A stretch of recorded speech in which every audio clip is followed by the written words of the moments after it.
दिवाली के एक दिन पहले से ही सभी लोग अपने अपने घरों की तैयारियों में जुटे हुए थे।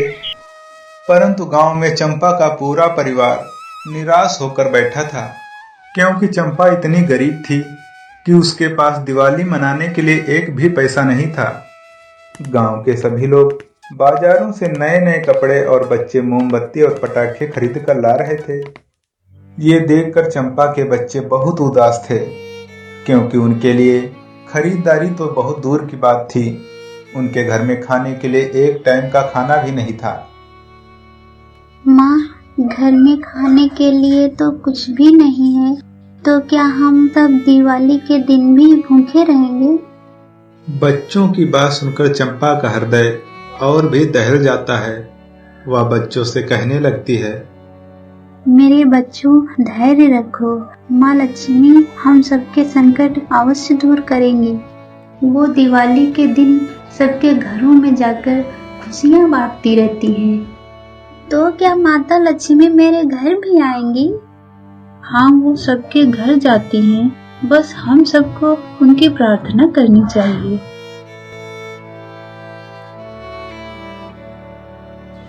इधर शाम होने पर गांव के सभी लोग अपने अपने घरों में दिए जला रहे थे।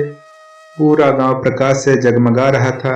सभी बच्चे खूब मस्ती कर रहे थे।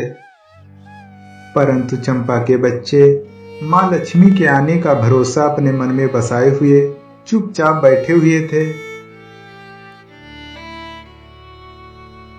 वे सब मन ही मन सोच रहे थे, क्या सच में माँ लक्ष्मी मेरे घर आएंगी?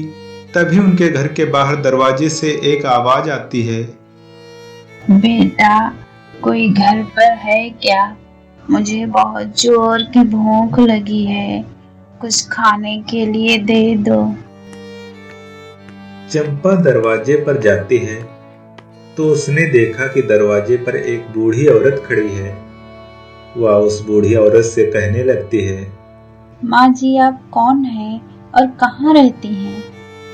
बेटा, मेरा कोई घर नहीं है और मुझे जहाँ शाम हो जाती है मैं वहीं रुक जाती हूँ।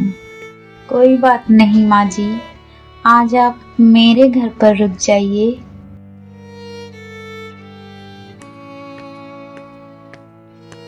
चंपा उस बूढ़ी औरत को अपने साथ घर ले आती है।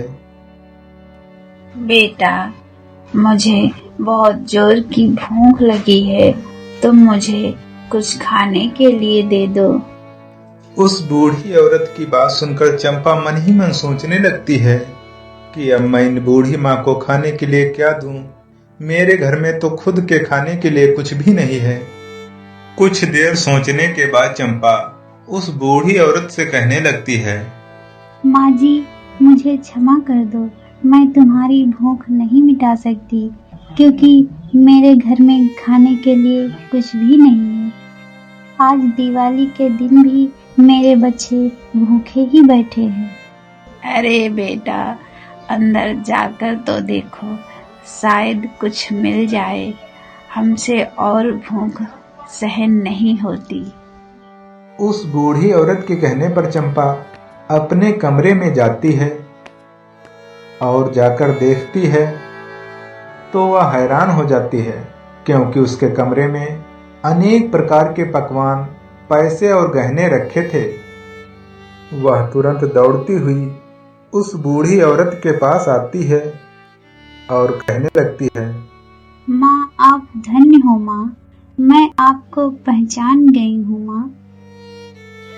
चंपा के कहते ही माँ लक्ष्मी अपने दिव्य स्वरूप में आ जाती हैं।